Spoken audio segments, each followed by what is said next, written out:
കുക്കറിൽ സിമ്പിളായിട്ട് തേങ്ങയൊന്നും ചേർക്കാണ്ട് സാമ്പാർ പൊടിയൊന്നും ഇല്ലാണ്ട് നമുക്ക് 2 വിസിലടുപ്പിച്ച് അടിപൊളി സാമ്പാർ ഉണ്ടാക്കിയാലോ. അപ്പോൾ അതാ നമ്മൾ കുറച്ച് പരിപ്പ് കഴുകി വൃത്തിയാക്കി കുക്കറിൽ ഇട്ട് കൊടുത്തിട്ടുണ്ട്. പിന്നെ കഷ്ണങ്ങൾ എടുത്തിട്ടുണ്ട് കേട്ടോ, വെണ്ടയ്ക്ക എടുത്തിട്ടില്ല, ബാക്കി എല്ലാ കഷ്ണവും എടുത്തിട്ടുണ്ട്. മുരിങ്ങക്കായ ഒക്കെ ഇട്ട് കൊടുത്തിട്ടുണ്ട്. 3 തക്കാളി, ഒരു ചെറിയ സവാള, പാകത്തിന് ഉപ്പ് ഇട്ട് കൊടുക്കുക. എന്നിട്ട് ഒരു വറവ് ഉണ്ടാക്കിയെടുക്കണം. അതിന് ഞാനൊരു ടേബിൾ സ്പൂണ് വെളിച്ചെണ്ണ ഒഴിച്ചു കൊടുത്തിട്ട് 1/2 ടീസ്പൂൺ ചെറിയ ജീരകം, 1/2 ടീസ്പൂൺ വലിയ ജീരകം, 1 ടീസ്പൂണ് നമ്മളെ പരിപ്പും 1/2 ടീസ്പൂണും ഉഴുന്നും കൂടി ഇട്ടിട്ട് നന്നായി ഒന്ന് മൂപ്പിച്ചെടുക്കുക. 2 അല്ലി വെളുത്തുള്ളി ഇട്ടെടുക്കുക, ഒരു ചെറിയ കഷ്ണം ഇഞ്ചി ഇട്ട് കൊടുക്കാം. എന്നിട്ട് കുറച്ച് ചെറിയ ഉള്ളി ഇട്ടിട്ട് ഒന്നും കൂടി മൂപ്പിച്ചെടുക്കാം. ഒരു തണ്ട് കറിവേപ്പില കൂടി ഇട്ടിട്ട് ഒന്നും കൂടി നന്നായി മൂപ്പിച്ചെടുക്കാം.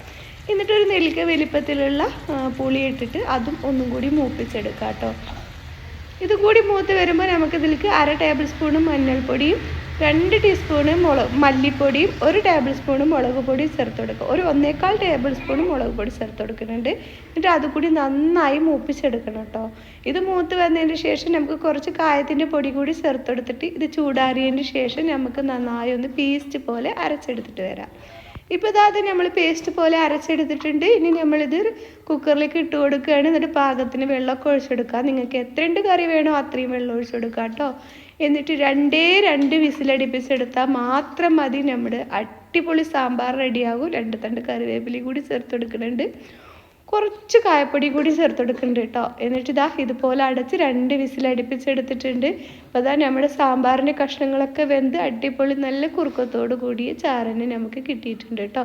3 ദിവസം വരെ വെച്ചാലും കേട് വരില്ല കേട്ടോ. ഇങ്ങനെ നിങ്ങൾ സാമ്പാർ ഉണ്ടാക്കണമെന്ന് വെച്ചാൽ.